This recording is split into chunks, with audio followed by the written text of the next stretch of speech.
Again, the platform, Yes. together with the nude, beautiful. again, The color's gives you so that, height, na you want, pero hindi nakakapagod on the legs. Nice. Thank you, Lulu. Alright. So, and also, our next model. So, eto na. Thank So, you, Lulu. yung kay Pahiram. Lynn, Huwag masyado yung malapit kay tayo. Lynn Don't shave. is again, more on the side na meron siyang parang glaze. Di ba? Meron konting shine, may shimmer. So, this is Parang pork ribs siya, may shimmery, glaze. shimmery, splendid. So, pwede siyang, what do you call this? Pwede siya sa morning, pwede siya sa night. Okay. That's why the nude is really, really versatile. So, sa yung lahat, you need to get Good one of this. investment. Sa akin, very good investment. For sure. One in your closet talaga. Thank you so much, Miss O, for all your wonderful tips. O, alam nyo na, tandaan lang mga kapuso, dapat komportable tayo sa pagsusot ng ganyang sapatos para naman talaga magkaroon tayo ng total confidence in flaunting these heels. Dapat may nude. Magbabalik pa unang hirit. Let's go nude! Let's go nude! Let's go nude! Let's go, Papa Frank!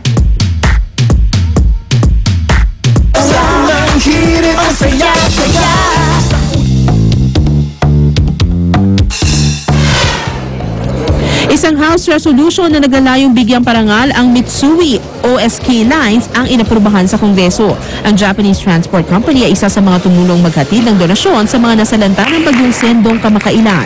Kabilang sa delegado na tumanggap ng pagkilala ay sina Akimitsu Ashida, chairman ng Mitsui OSK Lines, at ang Tokyo General Manager Takaaki Inoue.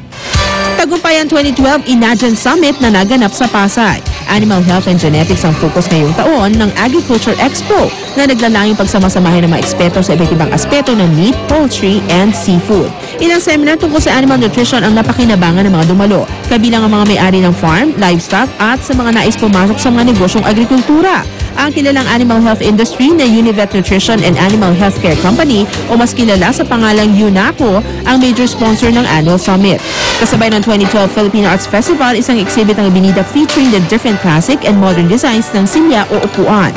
With the title Salumpwit, Silya, Bangko at iba pa, Chairs in Filipino Life. Ang exhibit ay naganap sa UST